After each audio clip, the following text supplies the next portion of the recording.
हाय aspirants, उम्मीद है आप सब अच्छे होंगे और आप सबका स्टडी भी अच्छे से चल रहा होगा। तो आइए सफ़र में आज का पहला क्वेश्चन को हम देख रहे हैं। आज का पहला क्वेश्चन है, महात्मा गांधी ने 12 मार्च 1930 को नमक आंदोलन की शुरुआत कहाँ से की थी? इसका सही आंसर है ए यानी साबरमती से। गांधी जी ने नमक आंदोलन की शुरुआत साबरमती से की थी। 12 मार्च 1930 को गांधी जी ने अपने 78 समर्थकों सहित साबरमती आश्रम से दांडी के लिए प्रस्थान किया। 24 दिन बाद 6 अप्रैल 1930 को दांडी पहुंचकर गांधी जी ने नमक कानून तोड़ा और सविनय अवज्ञा आंदोलन की शुरुआत की। आज का दूसरा क्वेश्चन है, निम्नलिखित में से किसने हैदराबाद की चार मीनार का निर्माण कराया था? इसका सही आंसर है मोहम्मद कुली कुतुब शाह। हैदराबाद की चार मीनार का निर्माण मोहम्मद कुली कुतुब शाह ने करवाया था। चार मीनार मूसी नदी के पूर्वी तट पर है। मोहम्मद कुली कुतुब शाह गोलकुंडा के कुतुब शाही वंश के 5वें सुल्तान थे। इसने हैदराबाद शहर की नींव रखी थी। नेक्स्ट क्वेश्चन है, अशोक के कंधार अभिलेख की खोज किस वर्ष की गई थी? तो इसका सही आंसर है सी यानी 1958 ईस्वी में। अशोक के कंधार अभिलेख की खोज 1958 ईस्वी में की गई थी। यह द्विभाषिक रॉक शिलालेख है। अशोक के शिलालेख की खोज 1750 ईस्वी में पाद्रेरी पैंथेलर ने की थी।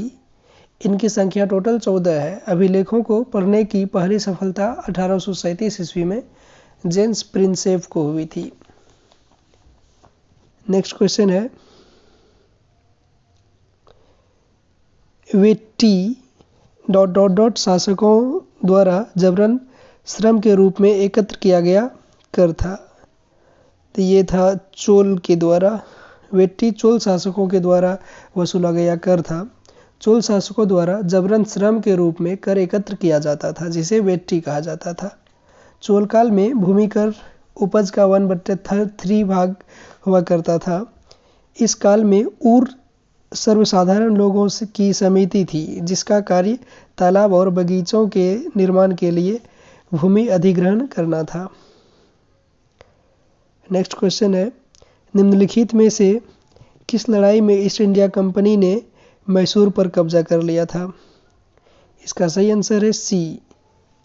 प्लासी की लड़ाई के पश्चात ईस्ट इंडिया कंपनी ने मैसूर पर कब्जा कर लिया। प्लासी का युद्ध 23 जून 1757 ईस्वी को अंग्रेजों के सेनापति रॉबर्ट क्लाइव और बंगाल के नवाब सिराजुद्दौला के बीच हुआ, जिसमें अंग्रेज विजयी रहे। आगे क्वेश्चन है, अपने महापरिनिर्वाण के पहले बुद्ध ने अंतिम उपदेश कहाँ दिया था? तो इसका राइट आंसर है कुशीनगर में दिया था। अपने महापरिनिर्वाण से पहले बुद्ध ने अंतिम उपदेश कुशीनगर में दिया था। बुद्ध का महापरिनिर्वाण कुशीनगर में ही हुआ था। ऐसा कहा जाता है कि कुशीनगर में चुंद, जो कि इसके अनुयायी थे, उसके यहाँ सुगर मांस ग्रहण करने के बाद इसका कुछ दिन बाद वहीं पर इसकी मृत्यु हो गई, जिसे हम महापरिनिर्वाण कहते हैं। बुद्ध सर्वप्रथम उपदेश दिया था सारनाथ में, सर्वाधिक उपदेश श्रावस्ती में, और बुद्ध के त्रिरत्न है बुद्ध, धम्म एवं संघ। नेक्स्ट क्वेश्चन है, भारत में ब्रिटिश शासन के दौरान निम्नलिखित में से किसने रैयतवाड़ी व्यवस्था शुरुआत की थी? तो रैयतवाड़ी व्यवस्था अलेक्जेंडर रीड के द्वारा शुरू किया गया था। ऑप्शन नंबर बी सही है। अगर हम इसका डिस्क्रिप्शन के बारे में जानें तो भारत में रैयतवाड़ी व्यवस्था का श्रेय कैप्टन अलेक्जेंडर रीड और थॉमस मुनरो को जाता है। यह ब्रिटिश भारत के 51% भूमि पर लागू किया गया था। इसमें प्रमुख क्षेत्र शामिल थे मद्रास, बम्बई, असम और पूर्वी बंगाल। इसमें कुछ क्षेत्रों में अस्थायी बंदोबस्त भी था। अस्थायी बंदोबस्त कॉर्नवालिस के द्वारा शुरू किया गया था। ये टोटल ब्रिटिश भारत का 19% भाग में था। और महलवाड़ी व्यवस्था भी था, जिसके कि संस्थापक हॉल्ट मैकेंजी को माना जाता है, और ये टोटल 30% में था ब्रिटिश भारत का। आगे का क्वेश्चन है, मोहनजोदड़ो से मिले स्नानागार को ...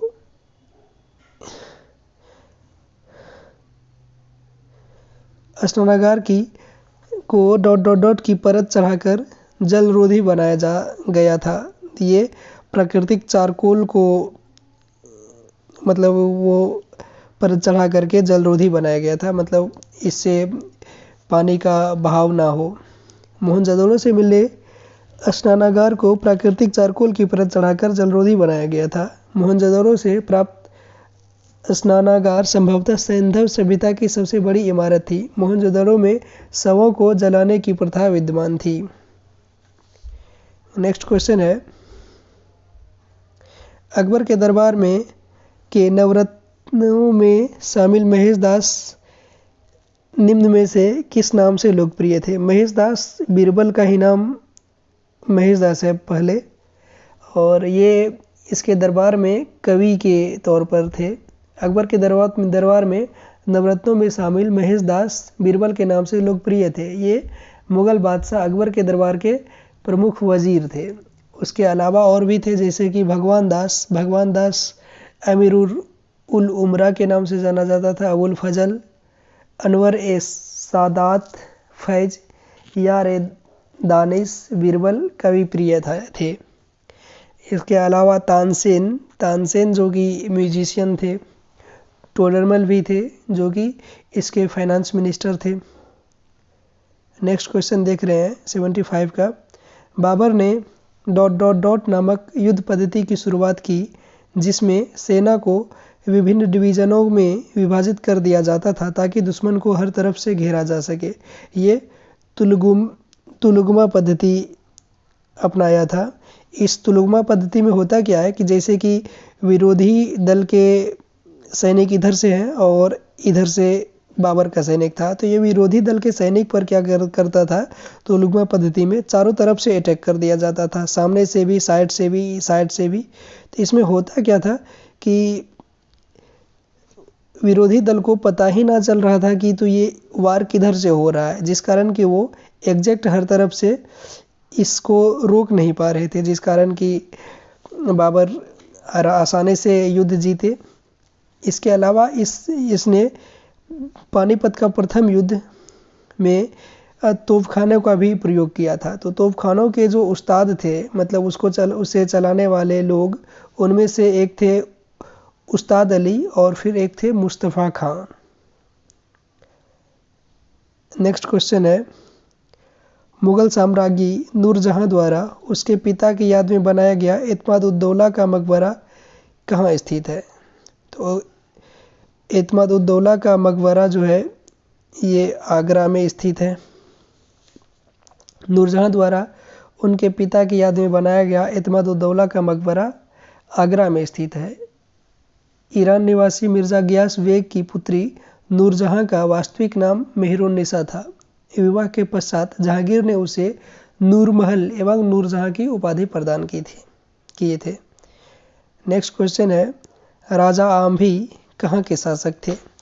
तो राजा आम्भी तक्षशिला के शासक हुआ करते थे।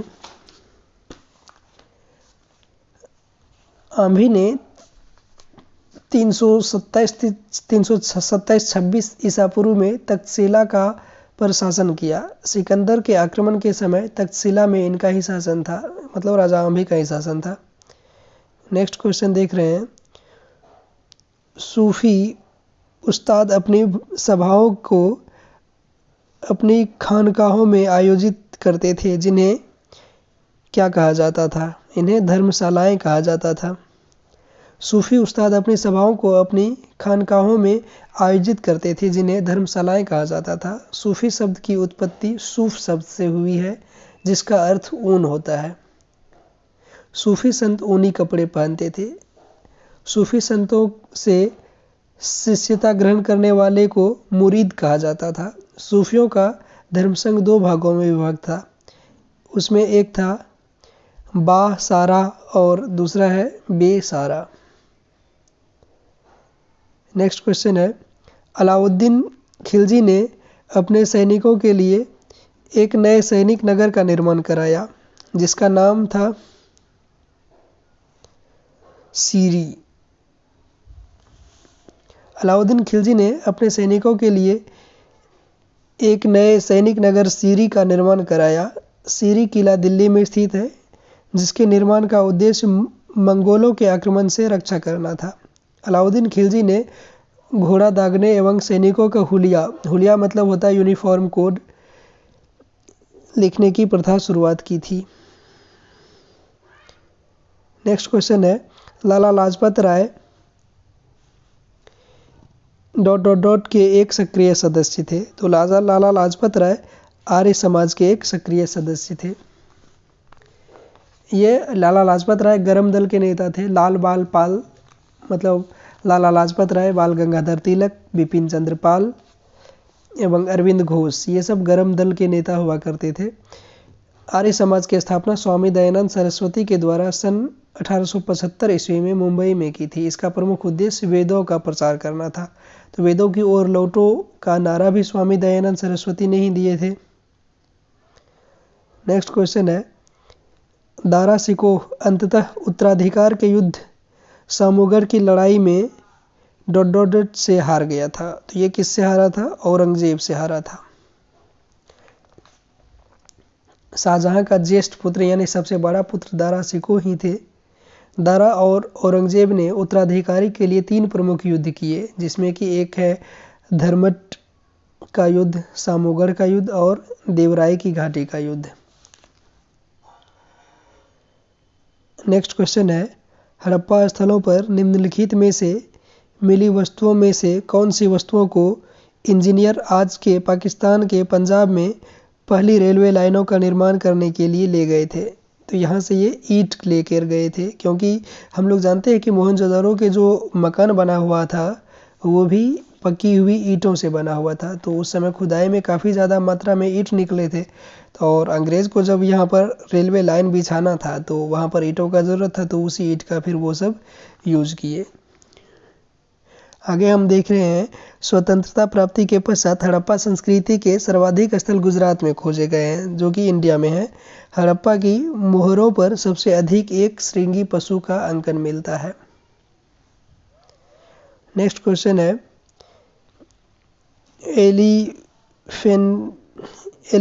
एलिफेंटा गुफाओं में ... संप्रदाय के से जुड़े शैल चित्रों का संग्रह है। तो यहाँ पर शिव का है, शिव संप्रदाय से जुड़े हुए हैं। एलिफेंटा गुफाओं में शिव संप्रदाय से जुड़े शैल चित्रों का संग्रह है। एलिफेंटा नाम पुर्तगालियों द्वारा यहाँ बने पत्थर के हाथी के कारण दिया गया था। एलिफेंटा मतलब एलिफेंट से एलिफेंटा बना हुआ है। एलिफेंटा गुफाएं मुंबई के निकट धारापुरी द्वीप पर स्थित है। एलिफेंटा की गुफाएं 7 गुफाओं का सम्मिश्रण है। यहाँ अर्धनारीश्वर की प्रतिमा है। अर्धनारीश्वर मतलब भगवान शिव के ही वो रूप हैं। आगे का क्वेश्चन है निम्नलिखित में से कौन सा शहर विजयनगर के मध्यकालीन हिंदू राज्य से संबंधित अपने खंडहरों के लिए प्रसिद्ध है और इसे विश्व विरासत स्थलों में घोषित किया गया है? तो यह है Hampi. Option number B. Hampi Vijayanagar के मध्यकालीन हिंदू राज्य से संबंधित अपने खंडहरों के लिए प्रसिद्ध है। यह कर्नाटक में स्थित है।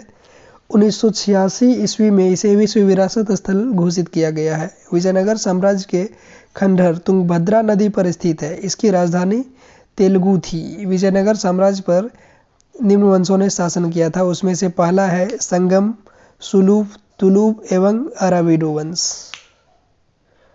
नेक्स्ट क्वेश्चन है जैन धर्म के 24वें एवं अंतिम तीर्थकर वर्धमान महावीर का जन्म 6ठी शताब्दी ईस्वी में कहाँ हुआ था? तो इसका ऑप्शन नंबर ए यानी बिहार। जैन धर्म के 24वें तीर्थकर महावीर स्वामी का जन्म 540 ईस्वी में बिहार के कुंडग्राम यानी वैशाली में हुआ था तथा मृत्यु 468 ईस्वी में पावापुरी राजगीर में हुआ था। तो जैन धर्म के प्रथम तीर्थकर ऋषभदेव हैं और 23वें तीर्थकर पार्श्वनाथ। जैन धर्म के त्रिरत्न हैं सम्यक दर्शन, सम्यक ज्ञान और सम्यक आचरण। आगे है हड़प्पा सभ्यता के अन्य शहरों के विपरीत धोलावीरा शहर को ...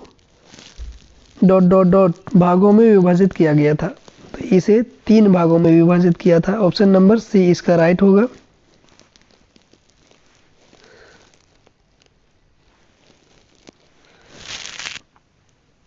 धोलावीरा शहर 3 भागों में विभाजित था, जिसमें दुर्ग भाग, मध्यम नगर तथा निचला भाग कहा जाता था। धोलावीरा गुजरात के कच्छ जिले में स्थित पुरातत्व स्थल है। यह सिंधु सभ्यता के सबसे बड़े ज्ञात नगरों में से एक है। तो गुजरात में ही लोथल बंदरगाह हुआ करता था, उस समय का फेमस बंदरगाह था।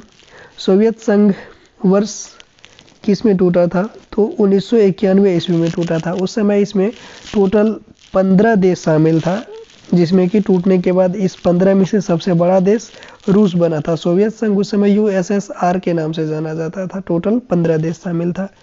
तो ये सोवियत संघ 26 दिसंबर 1991 ईस्वी को टूटा। विघटन के पूर्व मिखाइल गोर्बाचेव सोवियत संघ के राष्ट्रपति थे। सोवियत संघ के विघटन से शीत युद्ध की समाप्ति हुई थी। नेक्स्ट क्वेश्चन है, बास्तील जेल पर जनता के हमले ने कौन सी घटना को जन्म दिया? ये फ्रांस की क्रांति। ऑप्शन नंबर ए सही है। बास्तील जेल पर जनता के हमले ने फ्रांसीसी क्रांति को जन्म दिया। बास्तील की घटना 14 जुलाई 1779 ईस्वी को हुई, इसलिए फ्रांस ने 14 जुलाई को स्वतंत्रता दिवस के रूप में मनाया जाता है। रूस की क्रांति 1917 ईस्वी में हुई थी, उसी के द्वारा जार का पतन हुआ। नेक्स्ट क्वेश्चन है, ... को लाइट ऑफ एशिया के रूप में जाना जाता है। ये किसे जाना जाता है? भगवान बुद्ध को। तो भगवान बुद्ध को लाइट ऑफ एशिया के नाम से जाना जाता है। इन्हीं के जीवन पर एडविन अर्नाल्ड ने द लाइट ऑफ एशिया पुस्तक की रचना की थी। गांधी जी को अर्धनग्न फकीर की संज्ञा विंसेंट चर्चिल ने दी थी। और 9 जनवरी को हम NRI डे बनाते हैं, क्योंकि उसी दिन 9 जनवरी 1915 ईस्वी को महात्मा गांधी दक्षिण अफ्रीका से इंडिया लौटे थे। नेक्स्ट क्वेश्चन है, निम्नलिखित में से कौन से स्थल पर 1920 ईस्वी में भारतीय राष्ट्रीय कांग्रेस की बैठक हुई थी? 1920 का बात कर रहा है, तो 1920 में नागपुर में हुआ था। ऑप्शन नंबर सी इसका सही है। नागपुर में 1920 में भारतीय राष्ट्रीय कांग्रेस की बैठक हुई थी। इसकी अध्यक्षता लाला लाजपत राय के द्वारा की गई थी। इस अधिवेशन में कांग्रेस के संविधान में परिवर्तन किया गया था। तो इसमें से हम कुछ जान रहे हैं, जैसे कि 1924 का बेलगांव अधिवेशन की अध्यक्षता महात्मा गांधी के द्वारा किया गया था, जो कि एकमात्र अधिवेशन की अध्यक्षता किया गया था महात्मा गांधी के द्वारा। अगर यहाँ पर पूछा जाए अगर कांग्रेस की प्रथम महिला अध्यक्ष कौन थी, तो वो सरोजिनी नायडू थी। और पूछे प्रथम भारतीय महिला अध्यक्ष कौन थी, सरोजिनी नायडू वो भारतीय महिला अध्यक्ष थी, जो कि 1925 ईस्वी में कलकत्ता अधिवेशन की अध्यक्षता करी थी। और अगर पूछे प्रथम महिला कौन थी, तो वो एनी बेसेंट थी। नेक्स्ट क्वेश्चन है, श्रीलंका में गृह युद्ध कब समाप्त हुआ था? ये हाल फिलहाल 2019 में समाप्त हुआ है। श्रीलंका की सरकार ने 18 मई 2009 को गृह युद्ध समाप्त किया था। यह गृह युद्ध मुख्य रूप से इस द्वीपीय राष्ट्र के उत्तरी और पूर्वी क्षेत्रों में लड़ा गया था, जिसमें कम से कम 1 लाख लोग मारे गए थे। नेक्स्ट क्वेश्चन है, जीन-सेकस रूसो एक प्रसिद्ध क्या थे? चिंतक थे। इन्हें सामाजिक समझौते का सिद्धांत दिया हुआ था। नेक्स्ट क्वेश्चन है, अगस्त 1858 में ब्रिटिश संसद ने एक अधिनियम पारित किया जिसने कंपनी के शासन को समाप्त कर दिया। इसे कौन सा अधिनियम कहा जाता है? इसका राइट आंसर है बी, यानी भारत सरकार अधिनियम। 1 अगस्त 1858 में ब्रिटिश संसद द्वारा पारित अधिनियम जिससे कंपनी के शासन को समाप्त कर दिया और जिसको कि हम भारत सरकार अधिनियम कहते हैं। इस अधिनियम के द्वारा भारत के गवर्नर जनरल को वायसराय कहा जाने लगा। तो भारत के प्रथम वायसराय बने लॉर्ड कैनिंग। उससे पहले 1857 की क्रांति जो हुई थी वो लॉर्ड कैनिंग के ही कार्यकाल में हुई थी, और लॉर्ड कैनिंग के कार्यकाल से पहले लॉर्ड डलहौजी का कार्यकाल था, जिसमें कि प्रथम रेलगाड़ी का भारत में चलन हुआ था, जो कि मुंबई टू थाने के बीच 1853 ईस्वी में चला था, और डाकघर अधिनियम 1854 ईस्वी में लागू हुआ, और प्रथम सूती मिल कारखाना भी 1854 ईस्वी में ही लागू हुआ था। तो इन सब चीज़ों को भी साथ साथ याद रखना है। नेक्स्ट क्वेश्चन है, बनारस हिंदू विश्वविद्यालय की स्थापना किसने की थी? तो इसका राइट आंसर है पंडित मदन मोहन मालवीय। बनारस हिंदू विश्वविद्यालय की स्थापना पंडित मदन मोहन मालवीय ने सन 1916 ईस्वी में की थी। इसकी स्थापना के समय भारत के गवर्नर लॉर्ड हार्डिंग थे। सर सैयद अहमद खान ने 1875 ईस्वी में ओरिएंटल कॉलेज की स्थापना की थी।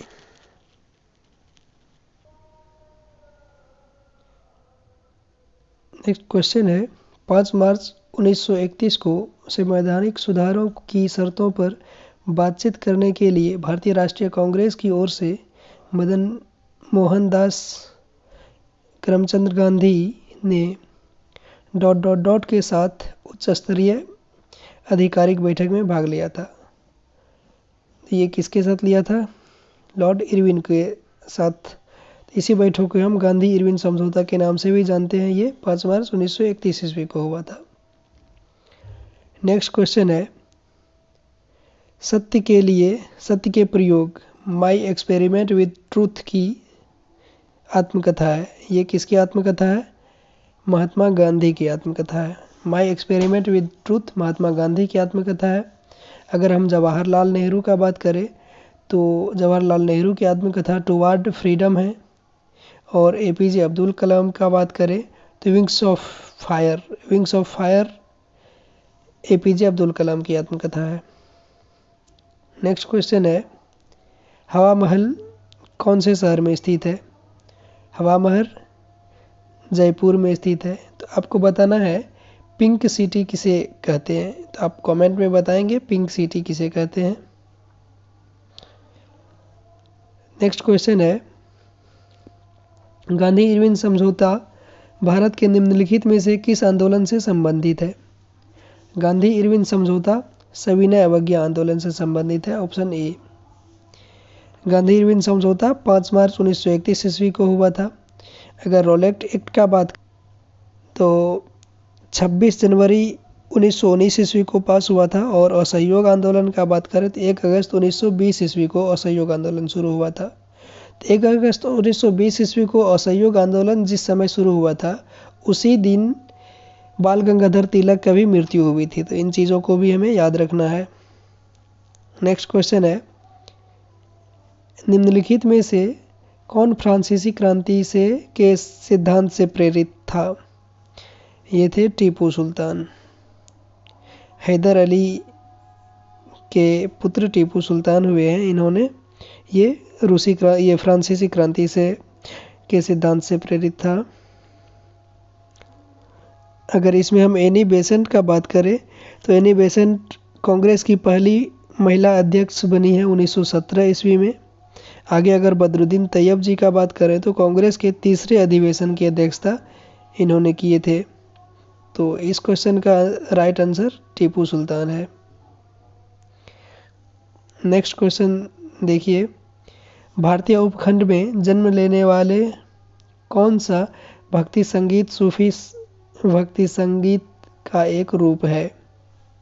यह है कव्वाली। कव्वाली भारतीय उपखंड में जन्म लेने वाला भक्ति संगीत सूफी भक्ति संगीत का ही एक रूप है। नेक्स्ट क्वेश्चन है, ब्रह्म समाज की स्थापना किसकी सबसे बड़ी उपलब्धि है? ब्रह्म समाज के संस्थापक के तौर पर राजा राम मोहन राय को जाना जाता है। इन्होंने 20 अगस्त 1828 ईस्वी को कलकत्ता में ब्रह्म समाज की स्थापना की। आगे अगर स्वामी विवेकानंद का बात करें तो रामकृष्ण मिशन की स्थापना किए हैं और शिकागो में हिंदू धर्म सम्मेलन में भाग लेने वाले स्वामी विवेकानंद ही थे। नेक्स्ट क्वेश्चन है, भारत के मशहूर शहनाई वादक हैं, कौन है? बिस्मिल्लाह खान, ये शहनाई वादक हैं। नेक्स्ट बात करें अगर हम रविशंकर का, तो ये सितार वादक हैं। और अगर लतीफ़ खान का बात करें तो ये सारंगी वादक हैं। लतीफ़ खान सारंगी वादक और रविशंकर सितार वादक। नेक्स्ट क्वेश्चन देखिए, प्लासी का युद्ध कौन से वर्ष में लड़ा गया था? ये 1757 ईस्वी को लड़ा गया था। 23 जून 1757 को लड़ा गया था। यह युद्ध अंग्रेज और बंगाल के नवाब सिराजुद्दौला के बीच लड़ा गया था, जिसमें कि सिराजुद्दौला की हार हुई थी। और सिराजुद्दौला के हार होने के बाद इसके जो कमांडर थे मीर जाफ़र, इसे बंगाल का नवाब बनाया गया था अंग्रेज़ों के द्वारा। तो मीर जाफ़र को ही क्लाइव का गीदड़ के संज्ञा दिया जाता है। नेक्स्ट क्वेश्चन है, भारत का लौह पुरुष किसको कहा जाता है? यह है वल्लभ भाई पटेल। वल्लभ भाई पटेल को सरदार की उपाधि मिला है बारदोली सत्याग्रह के बाद, जो कि 1928 ईस्वी में हुआ था। वहाँ की बारदोली की महिलाओं के द्वारा इन्हें सरदार की उपाधि दिया गया था। नेक्स्ट क्वेश्चन है, इसी में अगर हम बात करें बाल गंगाधर तिलक का, तो इसे लोकमान्य की उपाधि दिया गया है। और अगर बात करें इसमें करमचंद गांधी को, तो रविंद्रनाथ टैगोर ने 1915 ईस्वी में इसे महात्मा की उपाधि दिए थे। नेक्स्ट क्वेश्चन है, स्वतंत्रता के बाद भारत के पहले उप प्रधानमंत्री कौन हुए हैं? तो ये हैं सरदार वल्लभ भाई पटेल ही हुए हैं। मोरारजी देसाई का बात करें तो स्वतंत्रता सेनानी और देश के चौथे प्रधानमंत्री बने हैं मोरारजी देसाई, 4th PM। उसके बाद अगर जगजीवन राम का बात करें तो दलित उप प्रधानमंत्री बने हैं। और चौधरी चरण सिंह का बात करें तो ये 5वें प्रधानमंत्री बने हैं। नेक्स्ट क्वेश्चन है, 1793 ईस्वी में जमींदारी प्रणाली किसके द्वारा शुरू किया गया था? तो ये क्वेश्चन का सेम पीछे चर्चा किया जा चुका है एक बार। इसका राइट आंसर है बी, यानी कॉर्नवालिस के द्वारा शुरू किया गया था ये 1793 ईस्वी में। और रॉबर्ट क्लाइव को ही भारत में ब्रिटिश साम्राज्य का संस्थापक के तौर पर जाना जाता है। और अगर कर्जन का बात करें तो 1902 ईस्वी में भारतीय विश्वविद्यालय अनुदान आयोग की स्थापना की गई थी इसके द्वारा। नेक्स्ट क्वेश्चन है, वह एकमात्र पाकिस्तानी नागरिक कौन था जिसे भारत रत्न से सम्मानित किया गया था? यह है खान अब्दुल गफ्फार खान। इसे सीमांत गांधी के भी नाम से जाना जाता है और बादशाह खान भी इसे कहा जाता है। अगर हम बात करें बेनजीर भुट्टो का, तो बेनजीर भुट्टो पाकिस्तान की पहली महिला प्रधानमंत्री थी।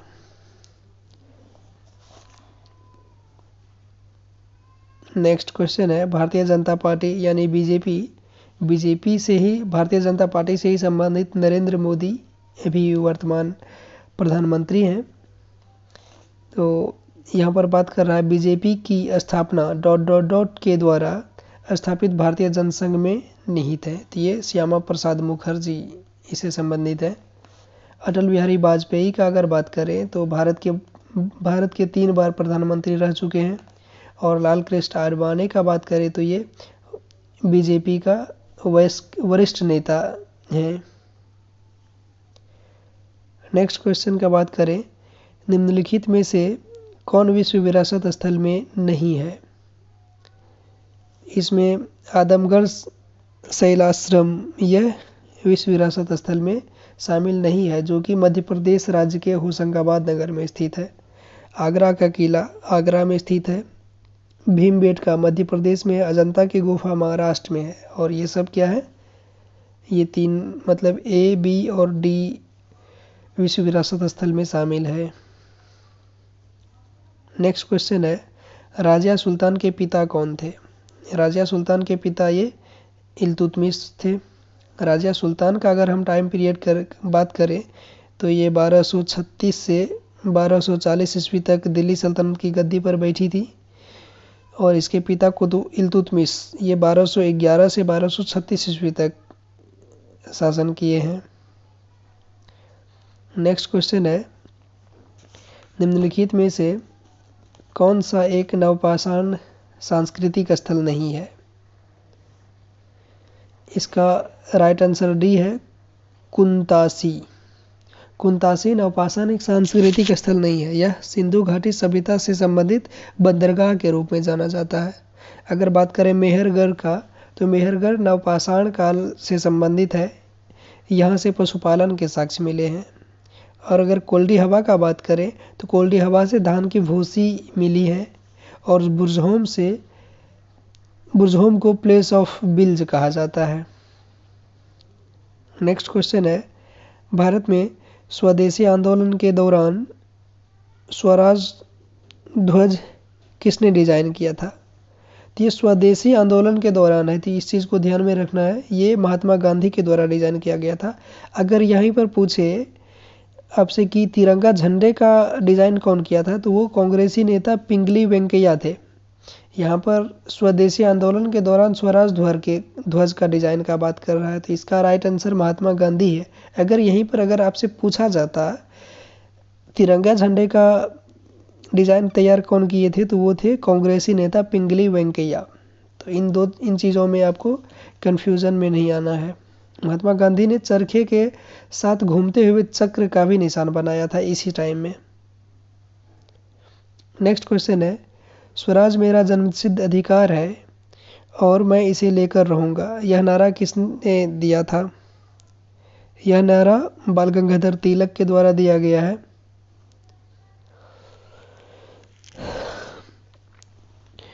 और अगर बात करें दादा भाई नौरोजी को, तो इसे ओल्ड मैन ऑफ इंडिया कहा जाता है। और अगर गोपाल कृष्ण गोखले का बात करें तो ये सर्वेंट ऑफ इंडिया सोसाइटी की स्थापना 1905 ईस्वी में किए थे गोपाल कृष्ण गोखले। नेक्स्ट क्वेश्चन है, कैलाश पर्वत को हिलाते हुए रावण नामक लोकप्रिय चित्रण निम्न में से किस गुफा में चित्रित किया गया है? तो इसका राइट आंसर बी है, एलोरा। कैलाश को हिलाते हुए रावण नामक लोकप्रिय चित्रण एलोरा की गुफाओं में मिलता है। अजंता गुफा में मरणासन राजकुमारी का चित्रण किया गया है। अगर कन्हेरी का बात करें तो कन्हेरी गुफा में बौद्ध कला का चित्रण मिलता है। तो इसका राइट आंसर बी यानी एलोरा है। नेक्स्ट क्वेश्चन है, पाठ चरक संहिता ग्रंथ के अनुसार मानव शरीर में कितनी हड्डियां हैं? यहाँ पर ध्यान रखें, चरक संहिता के ग्रंथ के अनुसार पूछ रहा है, तो चरक संहिता के अनुसार 360 है। अगर हम मानव शरीर में बात करें तो वो 206 हड्डी है, तो ऐसा नहीं कि 206 से मिलता जुलता 208 है तो ये सही है। चरक संहिता के अनुसार 360 है, तो इन चीज़ों को ध्यान में रखना है। नेक्स्ट क्वेश्चन है, तंजौर में बृहदेश्वर मंदिर किस धार्मिक संप्रदाय से संबंधित है? ये नायनार यानी शिव से संबंधित है। तंजौर में बृहदेश्वर मंदिर नायनार संप्रदाय से संबंधित है। नायनार भगवान शिव के ही भक्त थे। अलवार, ऑप्शन बी का बात करें तो अलवार भक्त वैष्णव धर्म को मानते थे। आदि शक्ति के उपासना करने वाले संप्रदाय शाक्त संप्रदाय कहलाते हैं। नेक्स्ट क्वेश्चन है, the long walk to freedom निम्न में से किसकी आत्मकथा है? The long walk to freedom Nelson Mandela की आत्मकथा है। और मार्टिन लूथर प्रसिद्ध धर्म सुधारक थे। अगर इसका बात करें तो अब्राहम लिंकन अमेरिका के 16वें राष्ट्रपति थे। नेक्स्ट क्वेश्चन है, एडॉप्ट ए हेरिटेज अपनी धरोहर अपनी पहचान ... की एक पहल है। ये सुनने से भी लग रहा है पर्यटन मंत्रालय का ही एक पहल होगा। अडॉप्ट ए हेरिटेज, अपनी धरोहर अपनी पहचान, पर्यटन मंत्रालय का एक पहल है। भारतीय पुरातत्व सर्वेक्षण संस्कृति मंत्रालय के अंतर्गत ही आता है। नेक्स्ट क्वेश्चन है, जातक कथाएं निम्नलिखित में से किस संप्रदाय से जुड़ी है? जातक कथाएं बौद्ध धर्म से जुड़ी हैं। जातक कथाएं भगवान बुद्ध के पूर्व जन्म से संबंधित कथाएं हैं। नेक्स्ट क्वेश्चन है, शुद्धि आंदोलन के संस्थापक कौन थे? शुद्धि आंदोलन के संस्थापक स्वामी दयानंद सरस्वती थे। राजा राम मोहन राय को भारतीय राष्ट्रवाद का पिता कहा जाता है। अगर स्वामी विवेकानंद का बात करें तो ये इन्होंने रामकृष्ण मिशन की स्थापना की थी। ईश्वर चंद्र विद्यासागर का बात करें तो 1856 ईस्वी में इन्होंने बाल विवाह पर पाबंदी लगाए थे और राजा राम मोहन राय ब्रह्म समाज की स्थापना किए और सती प्रथा का भी विरोध किए। नेक्स्ट क्वेश्चन है, गोल गुंबज कहाँ स्थित है? गोल गुंबज बीजापुर में स्थित है। अगर चार मीनार का बात करें तो हैदराबाद में स्थित है और बीदर कर्नाटक राज्य का एक प्रसिद्ध जिला है। और दौलताबाद का बात करें तो ये प्राचीन नाम देवगिरी है। दौलताबाद का प्राचीन नाम देवगिरी है। इन चीज़ों को भी साथ साथ ध्यान रखेंगे। नेक्स्ट क्वेश्चन है, पंडित भीमसेन जोशी शास्त्रीय संगीत की किस परंपरा से जुड़े हुए हैं? इसका राइट आंसर है बी, यानी हिंदुस्तानी। नेक्स्ट क्वेश्चन है, करो या मरो भारत में किस प्रसिद्ध आंदोलन का नारा था? ये भारत छोड़ो आंदोलन जो कि 1942 ईस्वी में शुरू किया गया था। 8 अगस्त 1942 को शुरू किया गया था भारत छोड़ो आंदोलन, उसी से संबंधित है। ये महात्मा गांधी के द्वारा दिया गया था। असहयोग आंदोलन को महात्मा गांधी जी ने 1 अगस्त 1920 को चलाया था। और आगे का बात करें अगर रॉलेट एक्ट 1919 में चलाया गया था। और सविनय अवज्ञा आंदोलन का बात करें तो फरवरी 1930 में महात्मा गांधी नहीं चलाए थे। नेक्स्ट क्वेश्चन है, निम्न में से किसने राजदरबार में सिजदा यानी साष्टांग प्रणाम और पैबोस सम्राट के पैरों को चूमने की प्रथा शुरू किया था? ये थे गयासुद्दीन बलबन। गयासुद्दीन बलबन के द्वारा शुरू किया गया था। गुलाम वंश के शासक बलबन सिजदा और पैबोस की प्रथा शुरू की गई थी। तो इसमें सिजदा का मतलब हो जाता है अष्टांगिक प्रणाम। जैसे कि इसके दरबार में अगर कोई गए तो इसे सो करके जो होता है उस टाइप से इसका पैर को प्रणाम करेंगे। अगर उससे मतलब सम्राट से कुछ कहना है, किसी चीज़ का अर्जी देना है तो उसके लिए हमें पैबोस मतलब उसके पैर का जो अंगूठा होता था उसे चूमना होता था। इन चीज़ों को शुरू किए। आगे अगर बात करें हम अलाउद्दीन खिलजी का तो इन्होंने अपने शासन में बाजार नियंत्रण नीति लागू किया था, हुलिया एवं डाक व्यवस्था शुरू किया था। अब मोहम्मद बिन तुगलक का बात करें तो इन्होंने दीवान अमीर को ही यानी कृषि विभाग की स्थापना की थी। फिरोज शाह तुगलक का बात करें तो ये दीवान बंदगान यानी दास विभाग की स्थापना की थी।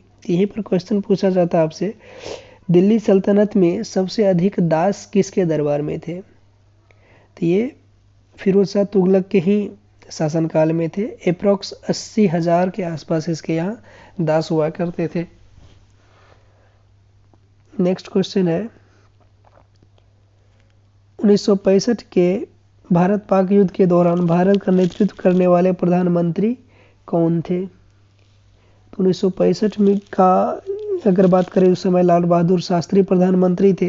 तो जाहिर सी बात है कि यहाँ पर इस टाइप से क्वेश्चन पूछा जा रहा है तो हमें अगर इसका टाइम पीरियड का भी ज़रा सा ध्यान रहेगा तो आराम से हम मार सकते हैं।